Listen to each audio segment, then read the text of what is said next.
Okay. Next up, we have Paul Ferguson from Trend Micro, speaking on law enforcement engagement and incident response handling.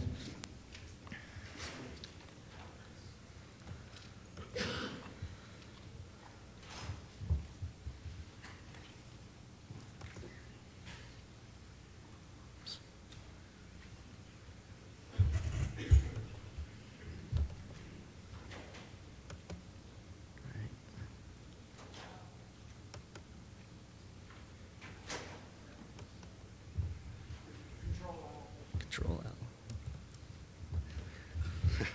Thanks. That sounds a lot more impressive than what it actually is.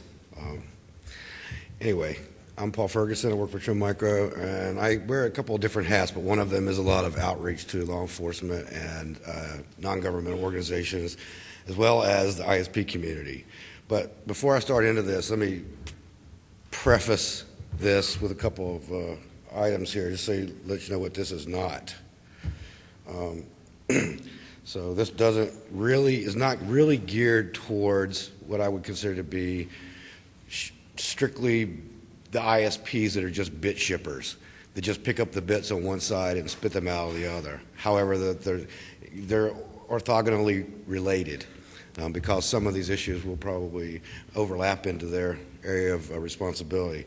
So it's not really, these are really not issues that I don't think are currently handled by like NSPSec or inter-NOC communications for those who participate in things like INOC DBA, although that's a good segue, that lead-in presentation.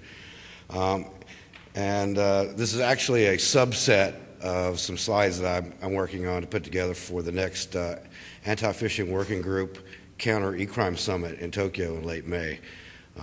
So I'm basically, the North American region is not necessarily one where we're really having a lot of problems, although there are problems there, just trying to contact people and let them know that they actually have a problem. The real problem is outside the United States, mostly in Europe and a lot in Asia and other parts of the world, where the contact information for the responsible parties for a particular incident is either incorrect or outdated, but I'll get to that. Let's see. So let's see. What's the problem? We don't really have things like code red outbreaks and virus outbreaks like we use, and worm outbreaks like we used to do. Now, basically, it's all financially motivated.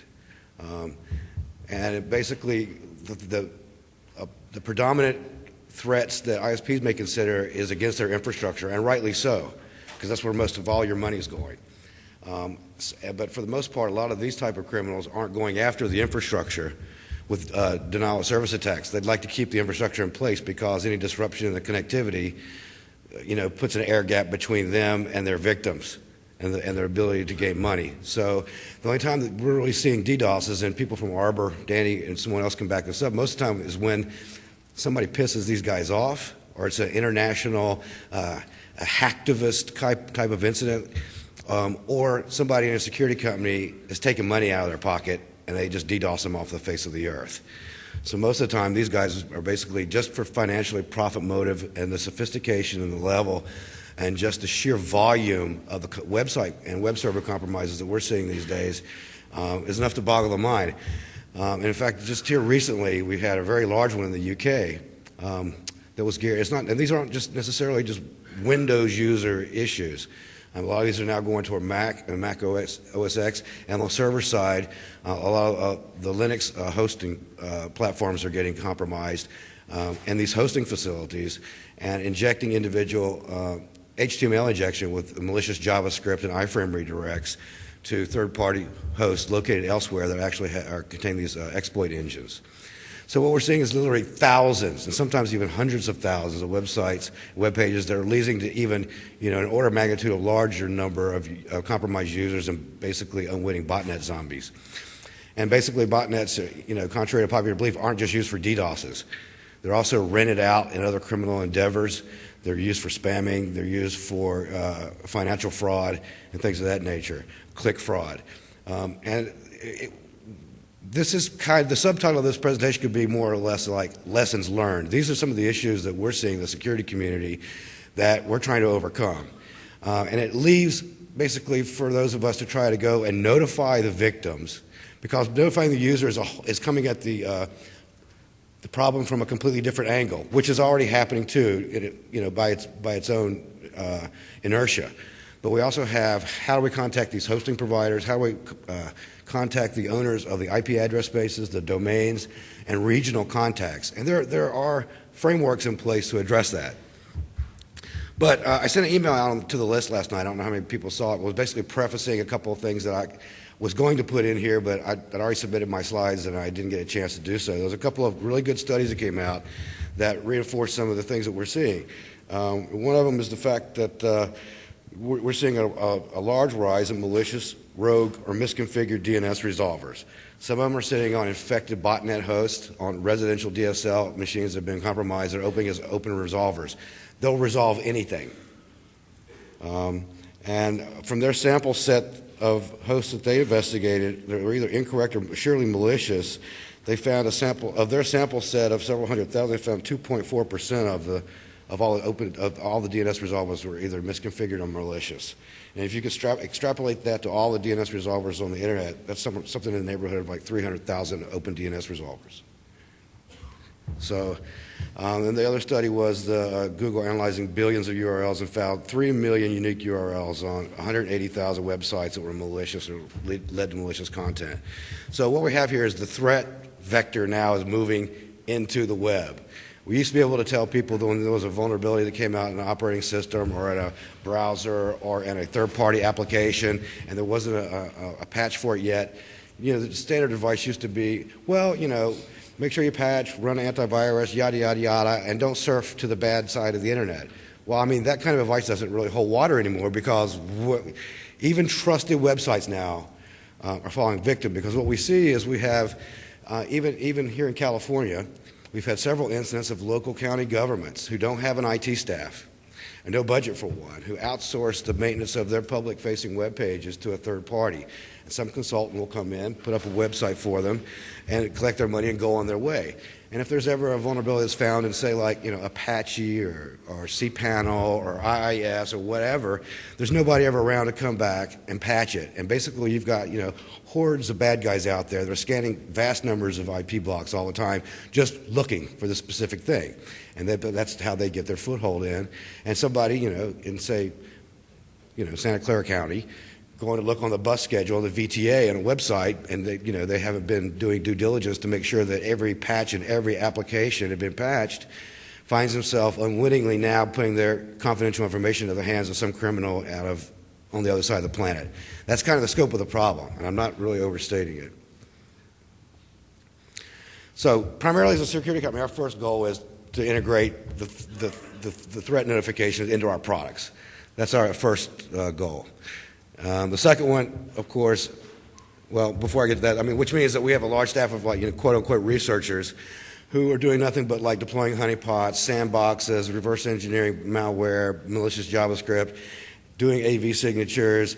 We're doing IP reputation because we owned the old RBL Plus that used to belong to Maps. We've built domain reputation system that we're trying to find fast flux botnet people who are trying to hide. So we're integrating all this in the cloud stuff, not into down on the client side anymore. We're doing it in the cloud as references for known malicious URLs and things, because they're quicker to implement and it keeps the code size small on the clients. But we also have browser plugins and things like that. I think that's kind of the way the industry is going, because we don't really define the direction that we go. The bad guys do it for us. And so we're trying to implement all that stuff into our product base. And we're also trying to, at the same time, trying to notify the owners of compromised websites to remove malicious content and shrink that time to compromise window down from the time a vulnerability is exploited and the time that it's cleaned up or patched and removed down as far as we can, because the longer that window is open, the larger percentage and possibility of users who could get exploited to that compromise. And basically the sheer volume sometimes, how do you notify the owners of 70,000 compromised web pages? Well, that's impossible. So this is some of the issues that we've dealt with over the course of the past couple of years. The second goal is to find the criminals behind this stuff. And that's sometimes a little harder to do because of There are geopolitical issues at work here. There are international extradition and evidentiary things that have to be adhered to, and that doesn't work a lot. But actually, in the past couple of years, I've actually worked with FBI cybercrime and the Secret Service to actually track down a couple of individuals on the other side of the planet and provide them forensic evidence to them, and the status of that investigation is ongoing. Bad guys make mistakes sometimes. Which means that we have a few staff researchers dedicated to working with law enforcement and working with the national certs and the CSerts and working with the ISP community, the hosting communities, the registries, the registrars, and basically when you're having to reach out and touch each individual organization through the normal channels, things massively fall through the cracks. So, for instance, how many times have you tried to notify somebody at an abuse desk, abuse at domain contact, and it fall into a black hole never to be heard of again?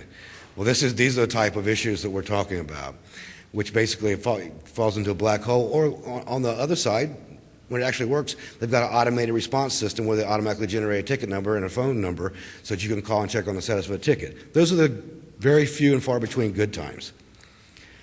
So, but one of the things here is I'm trying to use the language of what this really is. I'm not trying to dumb down because a lot of people call, hackers, crackers, malware, miscreants. No, this is criminal activity.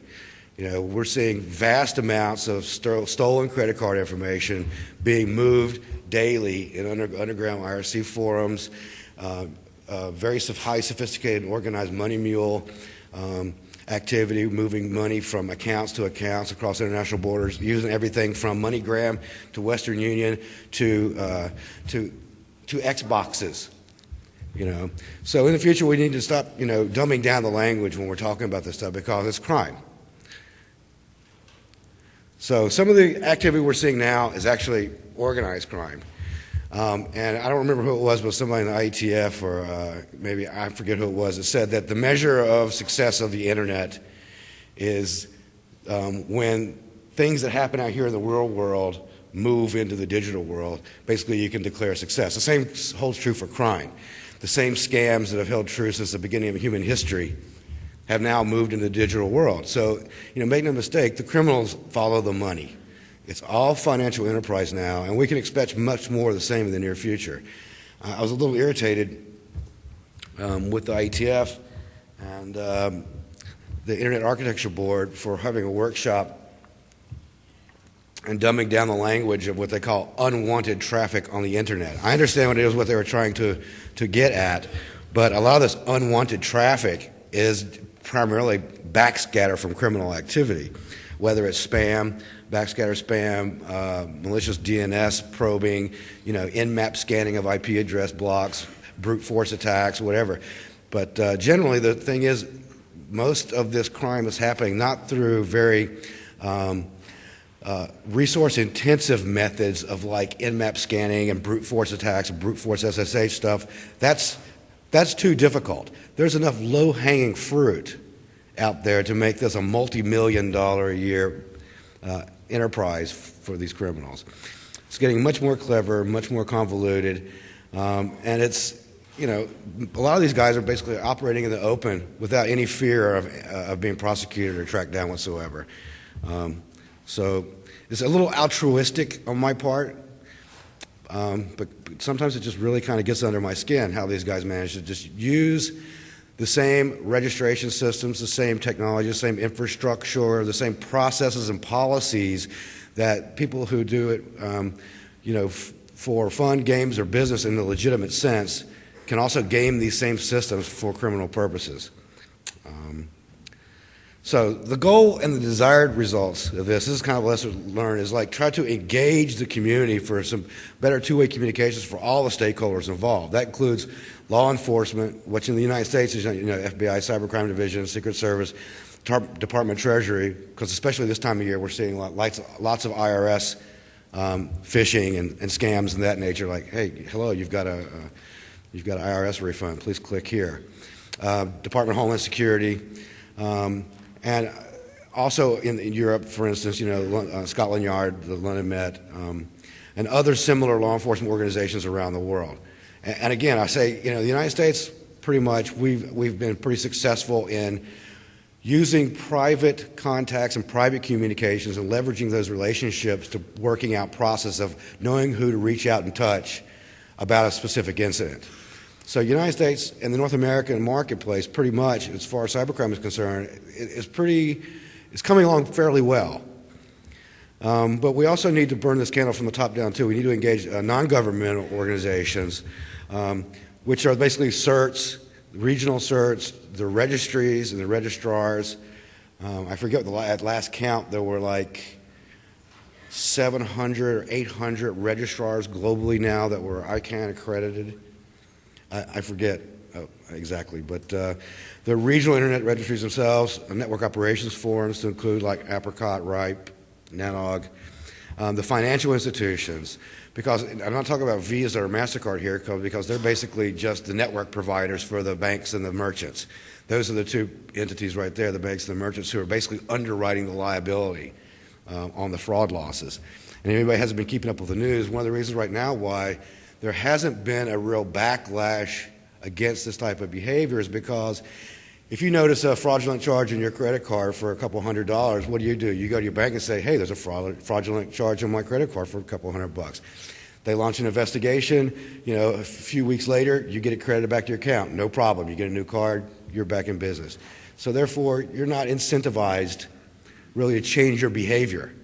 That's starting to change slightly, and maybe not in the United States because of consumer protection laws, but in New Zealand, the banking industry there is already looking at making the consumer more liable for those fraud losses. In fact, there's a proposal right now that they're going to render a decision about by the end of this month that the banks may withhold the right to examine your local PC if you've had any financial fraud reported against your credit card or debit card or whatever by your bank. They reserve the right to examine to make sure you've had the latest patches installed, running the latest antivirus and stuff, and if you haven't, you may be out of money. So when those type of fraud, those liabilities start changing, maybe we'll see a little bit more, but right now we have to work the systems we have. So what we're trying to do is leverage these existing infrastructures to be able to reach out and expand, to not necessarily work the consumer angle, because that's already happening from a lot of different perspectives. We're trying to work with the people who are kind of like the unwitting middleman between the criminal and the unwitting victim. And that's most of the time it's hosting facilities, corporations themselves that have public-facing web content that gets compromised, that act as basically the enterprise for the criminals. So we're develop operational processes to engage and communicate with these organizations, exchange intelligence in in real time, and again, not NSPSec. So we'll break that down a little bit. Okay, so for law enforcement, we need more focus and relationship with international law enforcement and even with U.S. local and regional law enforcement. One of the problems that I've had locally, locally and across the United States is I've had a real close working relationship with a couple of FBI cybercrime agents in the San Francisco Bay Area that I've been working with. And out of the 5 that were working out of the San Francisco Bay Area office, 3 of them actually have been reassigned to work on counterterror. So, their resources are being reassigned, and that's being driven by a larger agenda elsewhere. So what happens is a lot of times more and more law enforcement is coming to us in private industry asking for our assistance. I'm not talking about spying on customers or warrantless wiretaps and stuff like that. I'm talking about, they want us to help them find these criminals working out of Eastern Europe and out of Asia and South America and stuff that are banging on the doors of corporations and consumers and launching these scams and the malicious compromises and things like that, and bilking people out of their hard-earned money. So we're trying to develop mechanisms for reporting cybercrime, that also engages the ISPs that there may be some overlap into your backyard. And you may not want to know about it. I know when I worked at ISP, and even when I was working with ISPs when I worked at Cisco, most of the time, I was just a router jockey. We pick the bits up on one end of the pipe and we spit them out on the other, and we don't really care whether they're good bits or evil bits. Well, unfortunately, this we're kind of at like a juncture right now that if we don't kind of help police ourselves, somebody else is going to force us to police it, and it may be something that we're saddled with that we don't like. It's already starting to happen with like peer-to-peer file sharing. So, word to the wise. So we're also involved heavily in mutual investigation exchanges with other researchers from other security companies, networking companies, and things like that. And we're looking for ways to actively engage, all the participants here. And for non-government organizations, we already have some piecemeal working relationships with some certs around the world, but we found the best amount of success using the first accredited membership organizations of certs and CCerts around the world. Some are more responsive than others, but like US CERT, JP CERT. I had some success a couple weeks ago in Thailand. One of the websites of a major Thai national broadcast company was compromised serving up malicious content. It's happened in India where a major bank website was compromised. And how many millions of people could have been exposed to that? We try to contact the content owners first. When they don't respond within a reasonable time, we try to contact the people who own the IP, the technical admins for the IP technical contacts. If that doesn't work, we try to contact the CERT in that. And sometimes we do all these simultaneously. Sometimes if that doesn't happen, because now that window, the time to exploit window is growing, the last resort is to publicize the issue.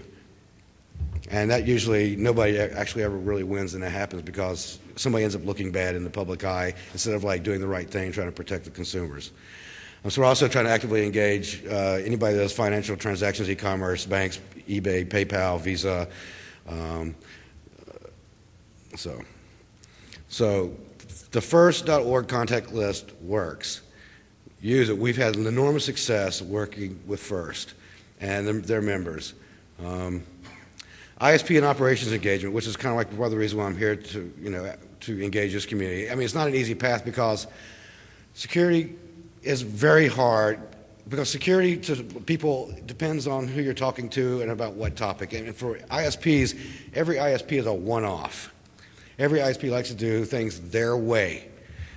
And that's their business decision. There's no ISP police, thank goodness.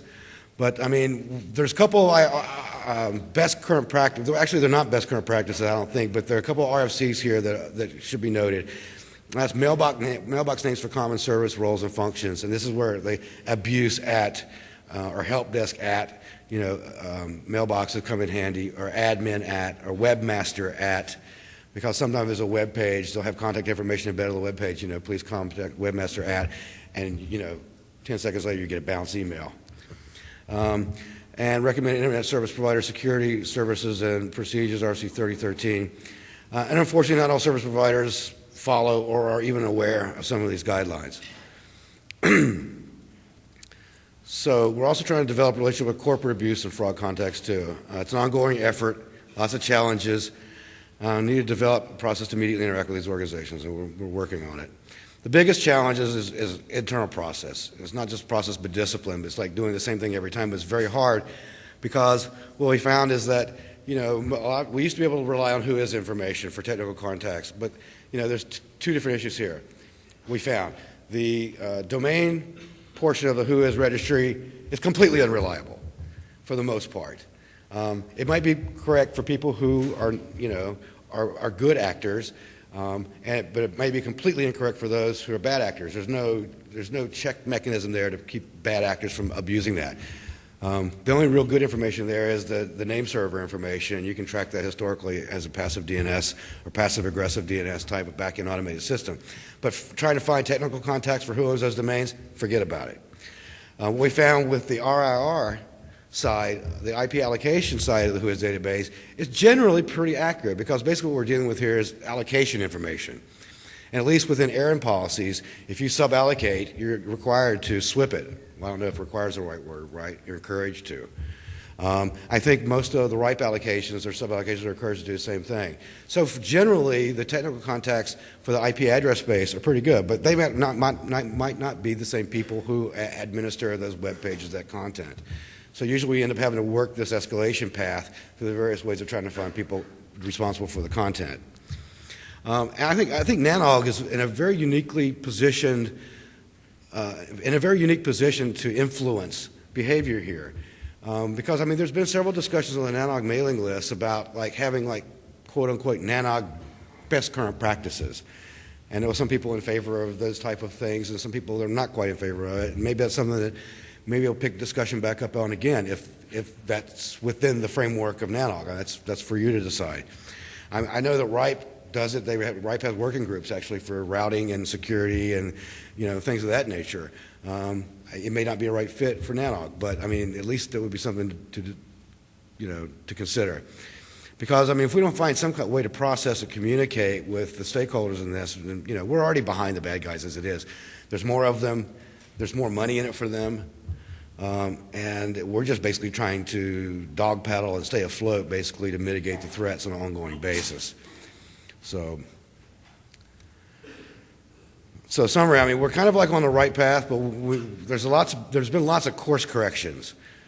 And when it comes to like communicating from us who basically what we're doing is we're seeing the threats in real time or semi-real time, compromises. We're running across like the same embedded malicious JavaScript that points to some compromised server in, say, China or Brazil, whatever, on 10,000 web pages across the internet.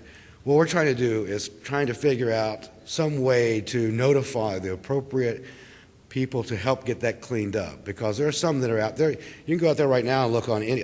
There are lots of .gov and .edu, which so that's sometimes a swamp as it is, but websites that are hosting links to everything from child porn to fake Canadian pharmacy sites to actually malicious code.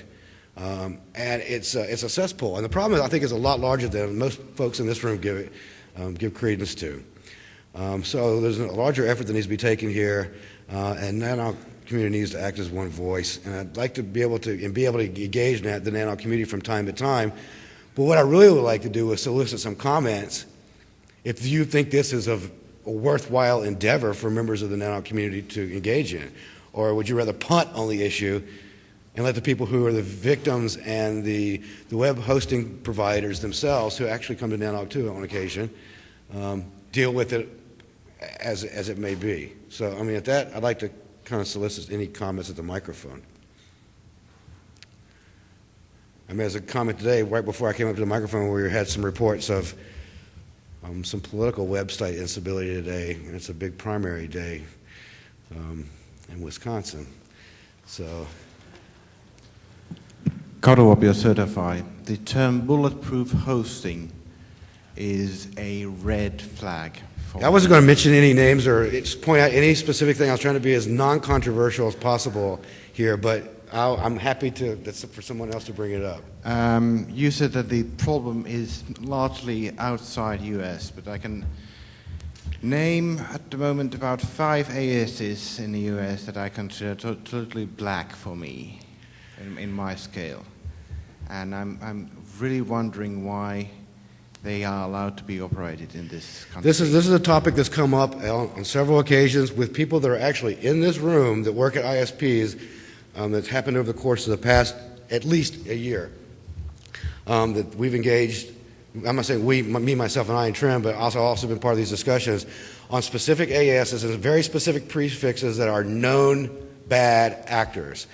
Why they were still allowed to even advertise routes on the internet. And it continued and continued and continued until they decided to withdraw them themselves and diversify their operations into other shadier corners of the internet. They're still there. They're just now diversified. So I don't know the answer to that. This community is in charge of that. And I have a feeling we'll hear some reasoning along the lines of, our policy is that we don't black hole route entire blocks of address space because of foo or whatever. But, I don't know the answer to that question. Don, I see you. Are you at the microphone? I'm in front of Don first. Mike Calder with Cisco Systems. You had asked for some suggestions on contacts and whatnot. One of the suggestions that came out of the National Infrastructure Advisory Committee, the NIAC, several years ago was actually the idea of a /security page on a website that would give you information on how to contact the various contacts at a company when you do need some incident response support. And then, that would go for ISPs and even customers of ISPs. Certainly, I think it's a good idea to advise your customers, put up a /security page that says if you've got abuse going on with your domain, here's a great way of contacting them, because we all know that root and postmaster mail goes unanswered at most places. It just goes into a black hole. So basically my frustrations is to try to do due diligence to try to contact the people to get them to clean up their mess. And some people are just ignorant of the fact, or apathetic of the fact, or either just there's no contact information for them. The General Services Administration almost pulled the entire domain authority for CA.gov earlier last year over one particular incident in one county government website that was compromised in California. Luckily, somebody got to them and stopped them from doing that, but it would have basically crippled all domain resolution for CA.gov because of the incident. So there's some ignorance there too. But what's really lacking is process.